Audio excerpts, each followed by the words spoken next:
think we're just all more comfortable on stage and more comfortable with each other, more comfortable performing, and it just shows in our performance. Like, the songs are bigger, they're better, they're tighter. 2 years ago we did the Ducey Bridge to about 50 people. A year after that we did Deaf Institute to 250, and now we're taking it up to between 500 and 600. So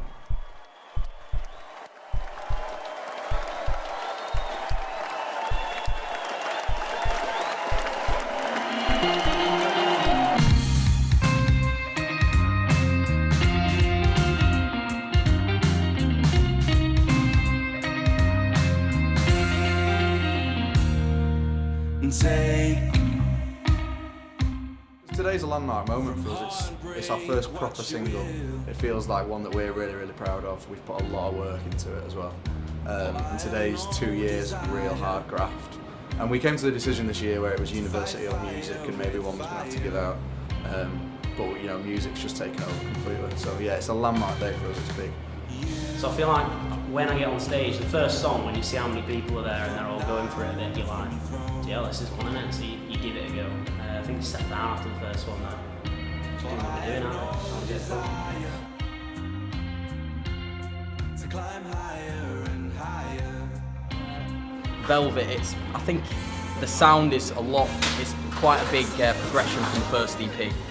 I think when we were getting all the sounds together and stuff in the studio, I don't know, it flowed a lot easier, and it's a lot more mature, I think, and we're starting to find what we want our sound to be like.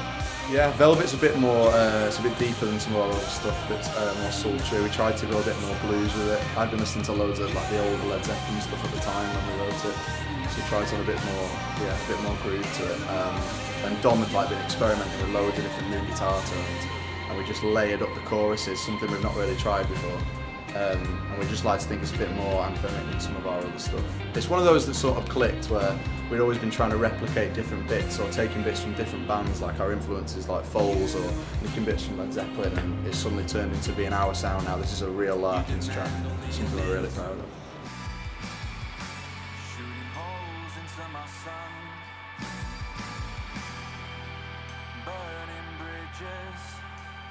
Drowning in the water. We kind of think about live shows a bit more. We've done a lot of gigging, so in a way that we can change things up, or we can improv stuff or chuck different songs in depending on the groove and depending on the audience. So I think we're just more ready than ever really for live stuff. Changed in maturity whilst on stage. A much higher performance level. Josh has become much better at being a front man. He's signed into that role a lot better. We're all great mates. We've all grown up together. So you turn around and you've got your best mates next to you. We've all got a lot of trust for each other. We've all got one aim that we want to get to, and that's for everyone to have a great time. And then you come up afterwards and you talk about it. Then you don't want to talk about it beforehand, I don't think. We know you give each other a look and you know you're ready, basically.